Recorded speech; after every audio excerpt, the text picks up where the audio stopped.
All right, everybody, now that we're in spring, heading into summer here, many of us will be getting a lot of sun. And that is just one of the many topics I want to talk about today with Dr. Lara Devgan. She's a skin expert, board certified plastic surgeon, reconstructive surgeon.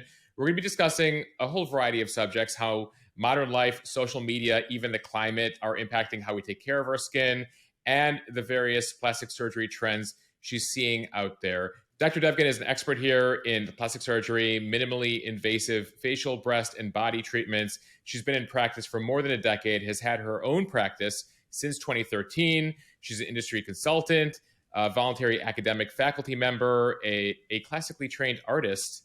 I saw this in your bio. Which instrument? Drawing and painting, but I did play the flute as well.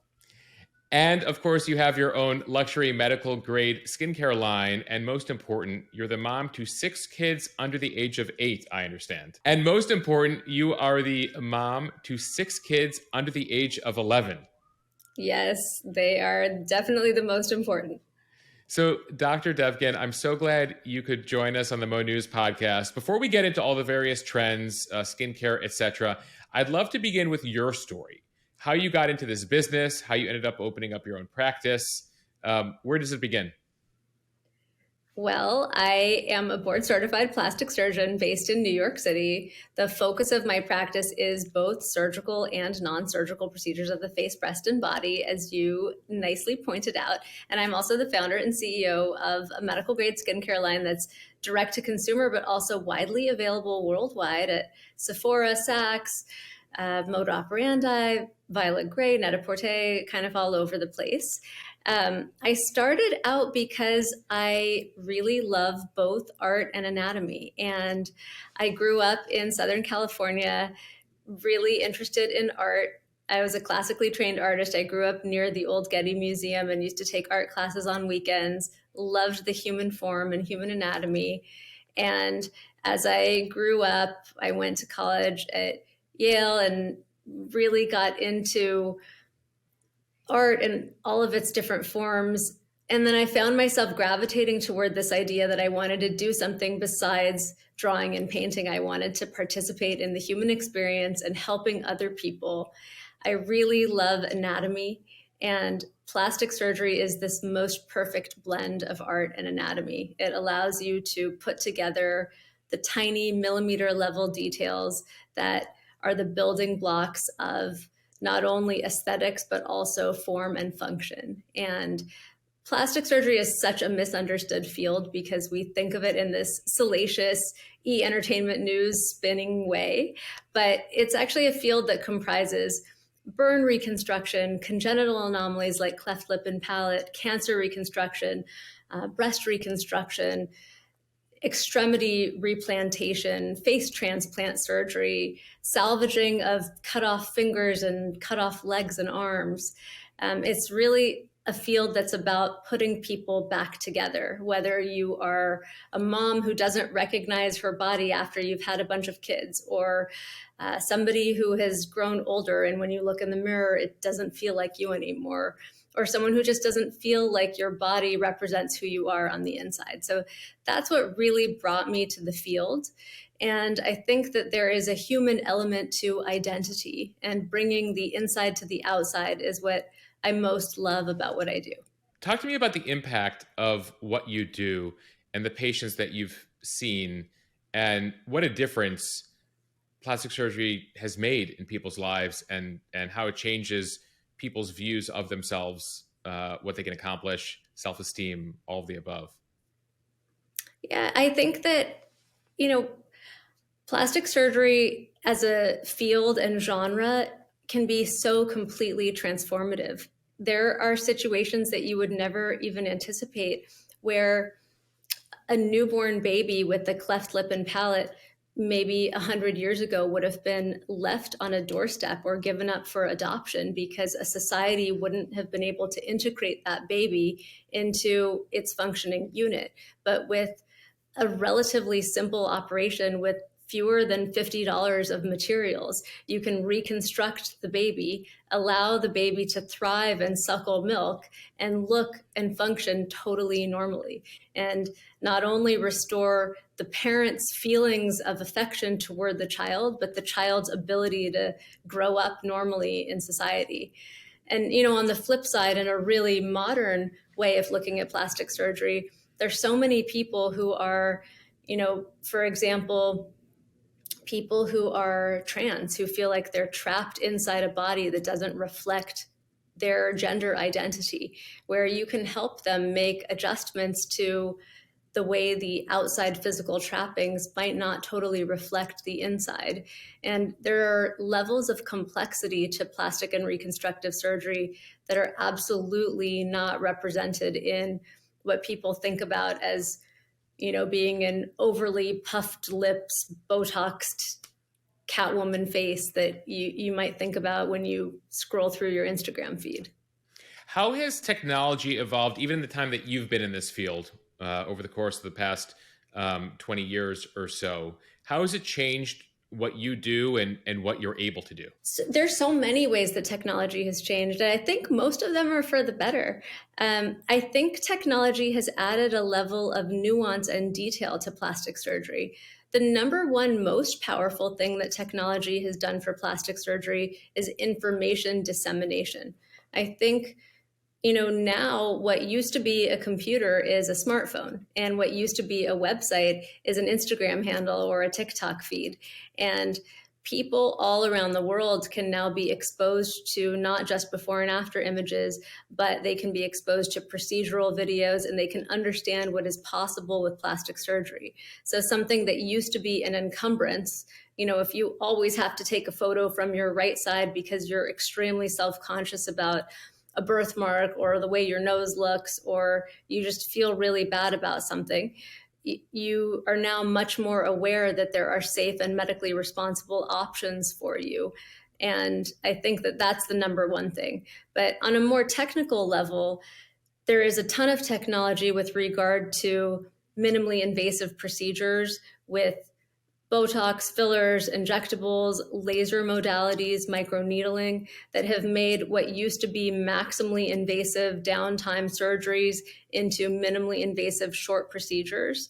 And then there's also been a lot of technology associated with imaging and projecting what's possible with procedures to demystify some of the things that people didn't used to understand. Has it also had an impact on cost? How has cost evolved over the course of the past few years as these new treatments have become available, these non-invasive procedures? That's a hard question to answer. On one hand, plastic surgery has become the Wild West of medicine, and not in a good way. The floodgates have opened. There are these billion-dollar companies that want to sell products above all else. And so there are very few regulations about who's able to do what. And especially with regard to minimally invasive procedures, there are a lot of people who call themselves, quote, cosmetic surgeons or quote, plastic surgeons without being board certified by the American Board of Plastic Surgery, without reading all these books. And I think that makes it a very scary world. Complications are on the rise, but there is a segment of the market that is very Groupon cheap. It doesn't mean that that's where you should be seeking care. Right. I think people should always be shopping for quality and not price.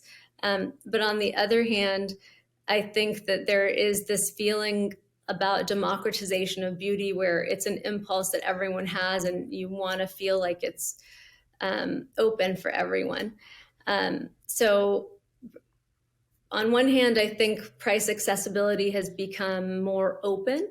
On the other hand, because there are more and more people interested in the field and the same few number of people who are highly trained in it, demand has risen while supply has not. So prices for the most qualified people have gone up. What is your advice to people now that you've described it as the wild, wild west out there?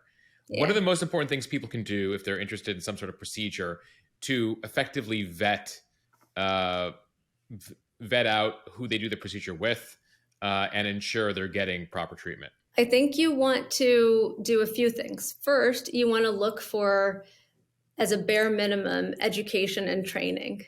Um, Plastic surgery is a real medical profession. It's like cardiac surgery, neurosurgery, transplant surgery. There is a long educational road that leads up to it. And it's at least a decade of education and training to become a board certified plastic surgeon, with tons of gating exams, written and oral. And so you need to make sure that you're seeing a board certified plastic surgeon. And that's a kind of a bare minimum. Number two, you want to make sure that you're reviewing before and after images to make sure that your vision of what you want from a procedure is simpatico with the person that you're seeing.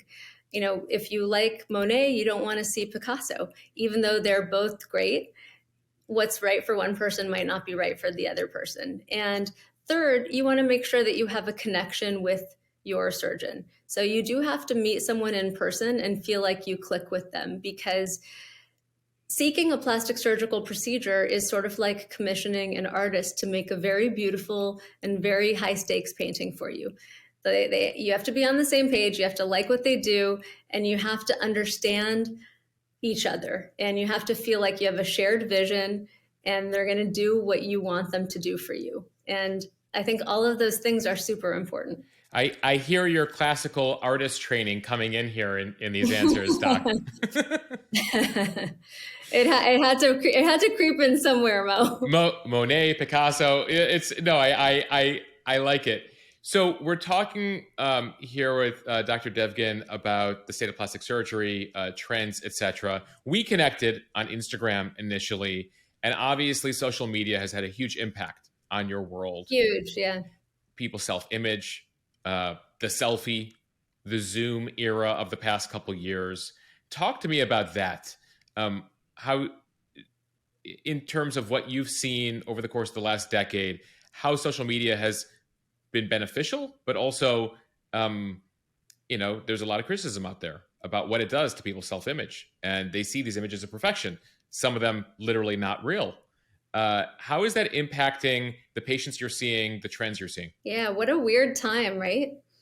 I mean, it's been a weird time. People sometimes don't know what's up and what's down. I think that it's the era of Facetune and Photoshop and filters, and I feel for the next generation. You know, we were talking about my 6 kids. I have 2 young daughters and 4 young sons and 2 new baby kittens. And, full house full house, and a husband. It's a full house. But, I worry about that next generation, because they're growing up in this era where it's hard to understand what's real and what's not real with all of these social media images.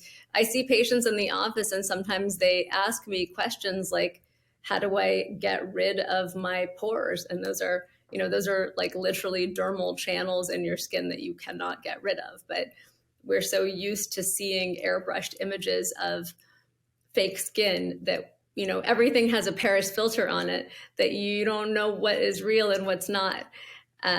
So I think that there are some very pernicious things about social media that make it confusing for people to know what's up.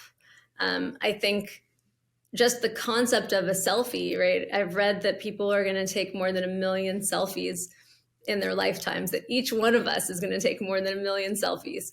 And just the act of a selfie foreshortens the face, and it puts the nose closer to the lens of the camera than any other feature. And I've now done more than 20,000 non-surgical rhinoplasties, which happens to be a procedure that is especially compelling on social media because it looks so cool and the time-lapse video is so awesome. But people don't like their noses, and part of the reason for that is driven by social media and selfies, because the nose is so close to the selfie camera. And I think that in itself becomes a problem.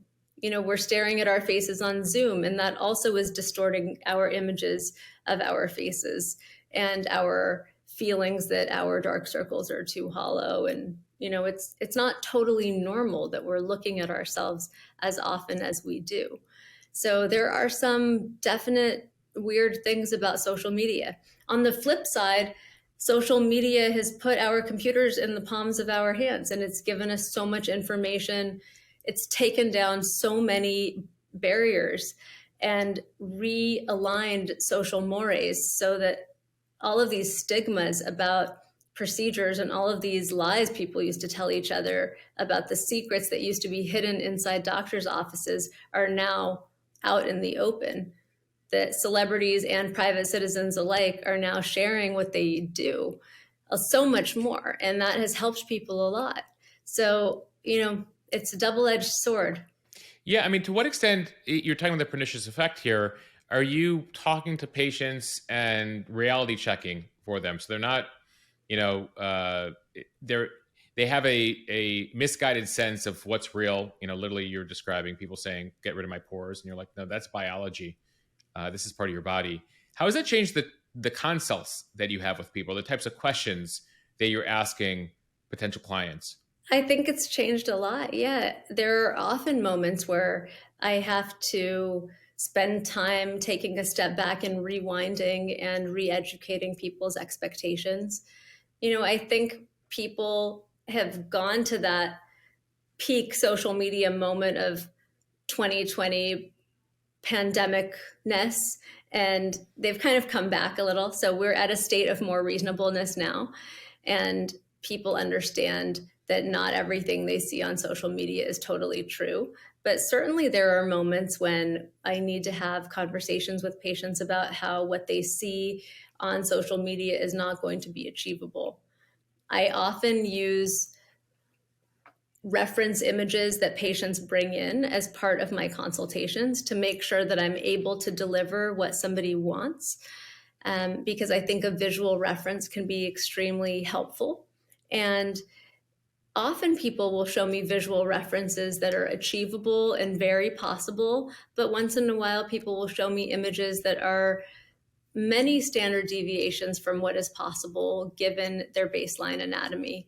And so that's always something that's important for a responsible person to discuss. When it comes to trend lines, more recent trend lines in the last couple of years, even in the most recent months, what has become? I'd love kind of broad strokes. What's become less popular, more popular, as far as what you're seeing right now? Broad strokes, I think less popular is the audaciousness. So oversized features are out.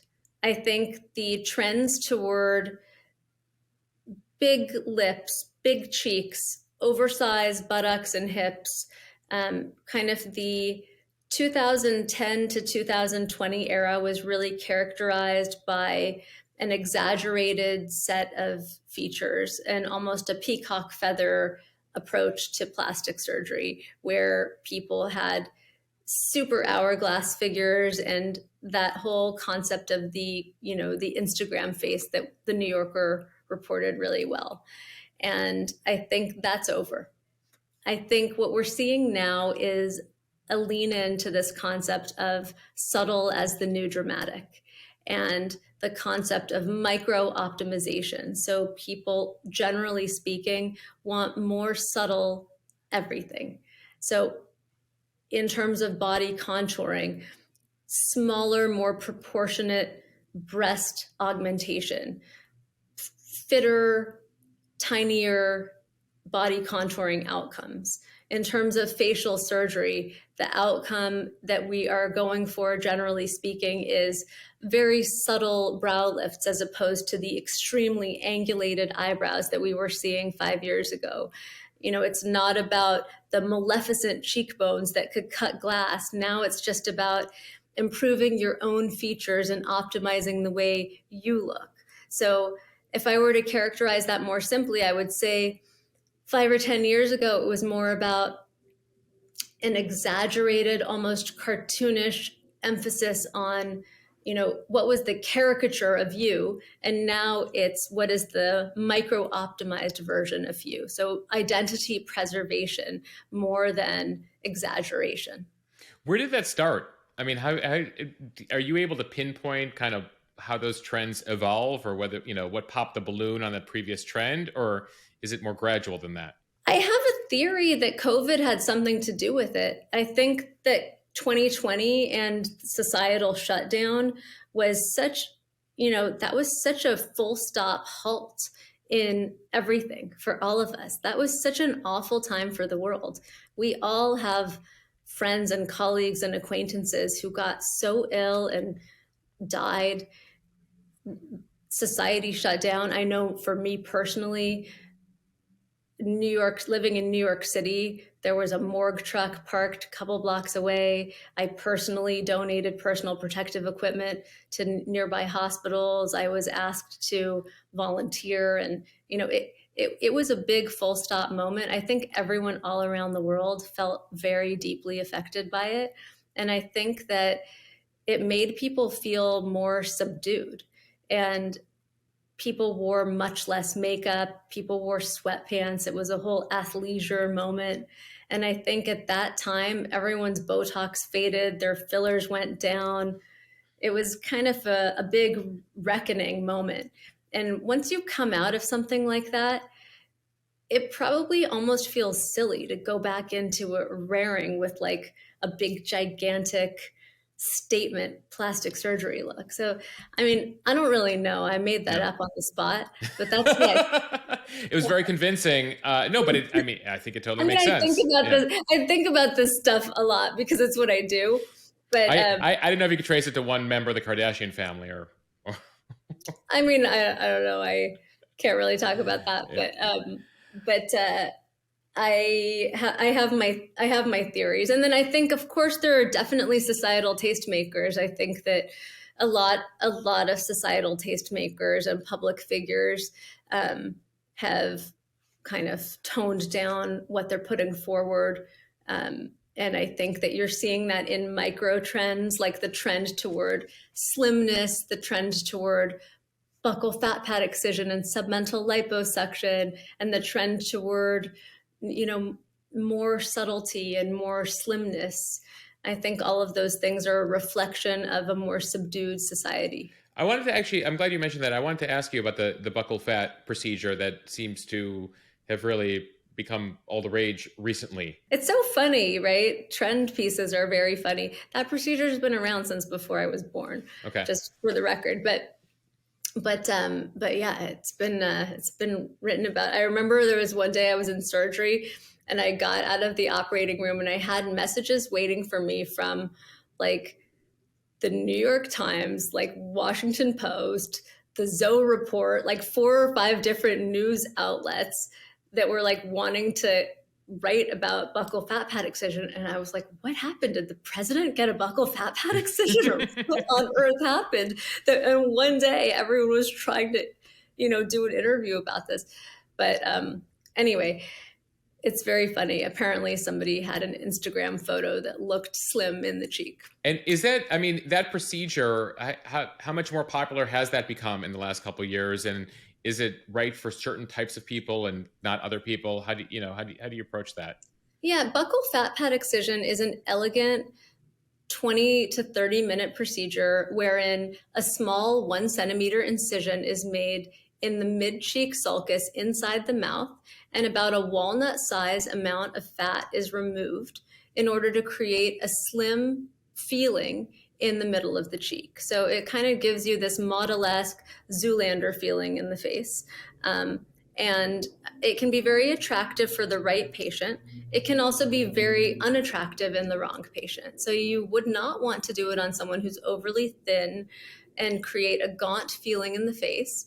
You wouldn't want to do it on someone who has too much tissue laxity unless you're also doing it with a facelift or skin excision procedure. But if someone is a little full or they could benefit from some definition in the character of their face, it can be quite beautiful to create a little more cheekbone and jawline contouring. And it's a really nice procedure, but it's just one of many tools in the toolbox.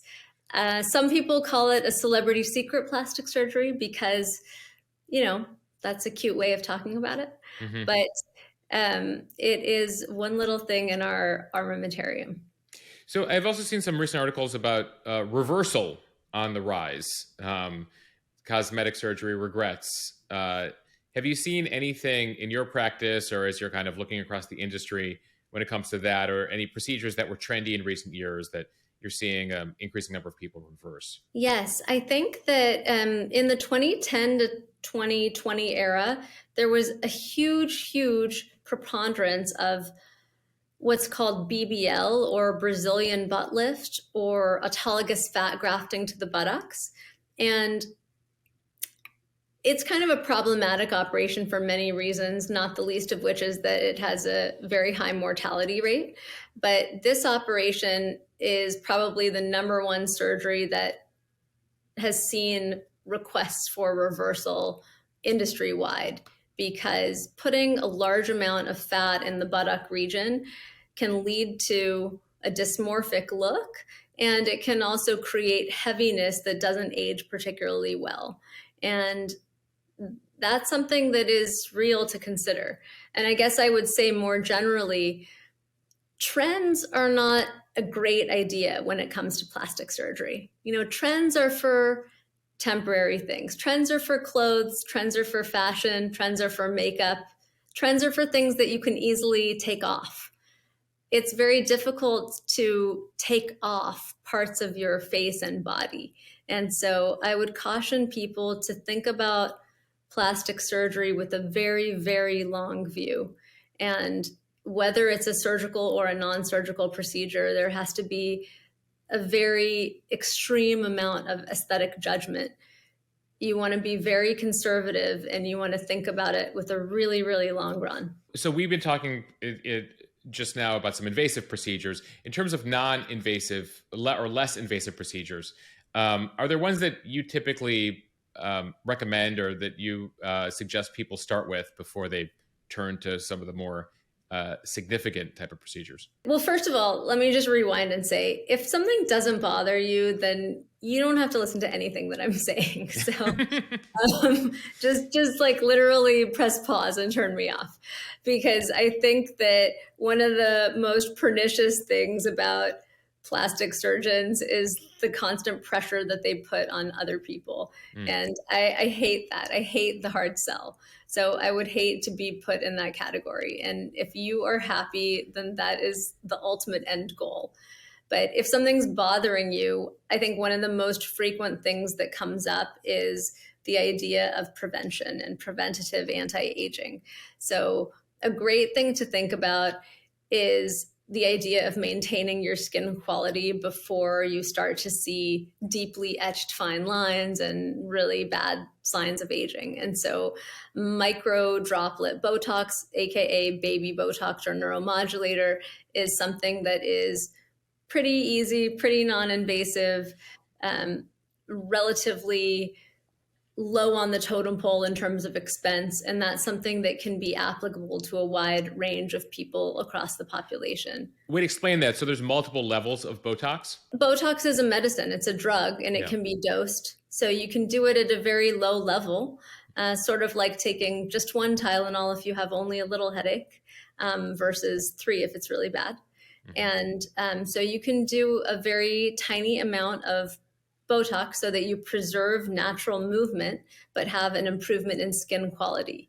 And that's a very nice way to give someone an extension of beautiful skin. Let's talk. I mean, you're talking preventive skincare, anti-aging, which many of us are interested in. It's funny, as I was talking to my producer, she happens to be 25, I'm 40. And we were prepping some questions here, and she's like, it'd be interesting to find out, Dr. Devgan, different skincare regimens based on ages. And maybe there isn't, but I was curious, if you're in your 20s versus your 30s versus your 40s, are there things that you suggest people do at various ages, or in terms of the types of things, how often they're doing it, et cetera, to get started or try to put off aging for as long as possible? Yes, totally. And I think that one of the best things that you can do in your 20s is to avoid sun exposure. So SPF is something that you've probably heard a lot about, but a zinc and titanium based SPF is the state of the art when it comes to sun protection. So there are chemical SPFs and physical SPFs. Physical SPFs are better because they block sun exposure. So zinc and titanium are the two best agents for sun protection. And even if you really don't care about skincare products, that is something that's pretty easy to do. And those products exist all across the market in terms of price range. You can get something very inexpensive at the drugstore. Sometimes the inexpensive products are hard to wear because they have a chalky whiteness to them. The nicer products can have color correction and pigment and stuff like that that make them a little more palatable. I think another product to think about in your 20s is a vitamin CBE ferulic serum. Vitamin C is an evidence-based product that improves antioxidant protection of the skin. So every time we're outside in the sun, in the environment, we're getting all these oxidative injuries to the skin from pollution, from the sun, from UVA and UVB radiation. And so antioxidant protection from vitamin CBE ferulic serum helps with protecting oxidative damage. It also helps with fine lines, hyperpigmentation, brown spots, and melasma. So those are things that are really easy in your 20s if you're a total minimalist. SPF and vitamin C. In your 30s, you might want to add a mixed molecular weight hyaluronic serum. Hyaluronic acid is the major component of the body's own collagen. It's a complex sugar molecule. And if it's mixed molecular weight, the small fragments will penetrate into the dermis so that it will hydrate from within. And the large fragments will rest on top to improve barrier protection and give the skin a little bit more turgor and also help boost collagen production if that product is also fortified with niacinamide. And so that's like, I'm kind of alluding a little bit to the products in my skincare line right now, but so our hyaluronic is fortified with niacinamide, so it actually will build some collagen for your skin. A peptide eye cream is kind of my next pick for your 30s. The skin around your eyes is the thinnest on the body. And so using peptides, which are plant-based proteins to help improve the turgor and thickness of that skin, will help you with some aging-related concerns. And then in the 30s to 40s, that's when you want to start introducing a retinol bakuchiol serum. And retinol is really amazing for improving skin cell turnover, fighting fine lines, improving hyperpigmentation, reducing blemishes like pimples, and also improving overall skin quality and turgor, texture, and luster. So those are kind of a very simple, watered down approach to skincare if you are an ultra minimalist. Yeah. How much time should people plan on spending on their skincare every day? What's the minimum amount of time that you can spend on your skin while also, yeah. If you do 2 minutes in the morning, 2 minutes at night, you're going to be fine. There you go. Just like if you could handle doing like washing your face and doing a hyaluronic peptide eye cream SPF in the morning and vitamin CBE ferulic retinol bakuchiol at night, you would be fine. That's 2 minutes morning, 2 minutes at night. You were talking SPF in sun. Is there a standard number that you don't go below? Is there an amount of time that you can, people like to be tan, right? They want to get a little bit of, and they also want to get vitamin D. Is there a standard amount of minutes you should be spending out there, an SPF that you need to hit? What is the sweet spot? You want to really minimize the amount of time that you're spending in the sun during the brightest portions of the day. So I would go outside in the morning or in the late afternoon. I'd try to physically cover yourself with a rash guard and a hat and sunglasses. My kids are always trying to make me go outside and do outdoor activities with them. So they like to ski and surf. So I'm really stuck at all seasons of the year. Outside, So yes. I'm like, oh my God, you guys are such a professional hazard for me. Don't you understand? Well, Doc, you have it good because some people they complain their kids won't ever get outside, and your I kids know, only no, want to be they're outside. really Yeah. great kids. I'm joking, but I really love them. But you want to really do as much as you can to minimize that, because there is literally no product in the world, no matter how much you apply it, that is going to fight that giant ball of radiation in the sky. There's nothing that's going to fight it. And so you need to not be in the sun if you want to not get sun damage. And there are no two ways about it. There's no magic hack, but more is better and less sun exposure is better. Got it. So there's no minimum SPF where you're like you want to keep it above Oh this yeah, no, I SPF mean, level. I think keeping it above 40 is good. Okay. Yeah. Any other tips that you give to your patients, and in this case, everyone who's listening to this podcast, as far as sun exposure and just general habits that will ensure, again, that you can not prematurely age your skin? Just be beautiful and happy and carefree forever. Um, Exactly. just general life tips. Yeah. So stay out of the sun. You want to try to talk with your voice and your hands instead of scrunching up your face all the time, because Hmm. those micro expressions will become harder and harder to fight as you age. Try to sleep on your back and not on your side, because positional wrinkles will also become more difficult to fight over time. And Okay. even if you're doing all the things with injectables, it's going to be very, very difficult and increasingly expensive to get rid of those lines. So it's not just waking hours; it's sleeping hours that you can be doing something. Waking and sleeping. Yeah. Imagine if you're like pressing your face into your pillow, that's like a big nasolabial fold you're making. You want to think about staying well hydrated. I think that with increasing longevity, Mo, our generation is going to live to be more than 100. And that is You hear almost, that, millennials and Gen Z beyond, maybe? I know, zillennials, listen up. Yeah. We're going to live to be pretty old. It's a blessing and it's a curse. And so we have to really think about this in a prevention oriented way. And so it's not just about what we can put on our skin and inject in our faces and which surgeries we can do. There's also this idea of beauty from the inside out. So besides the habits I'm talking about, the old fashioned things that our parents told us about eating and nutrition, trying to stay within a narrow band of a healthy weight, getting exercise. There's increasing data that supports the use of vitamins and hydrolyzable collagen that is digestible to improve skin hydration and elasticity.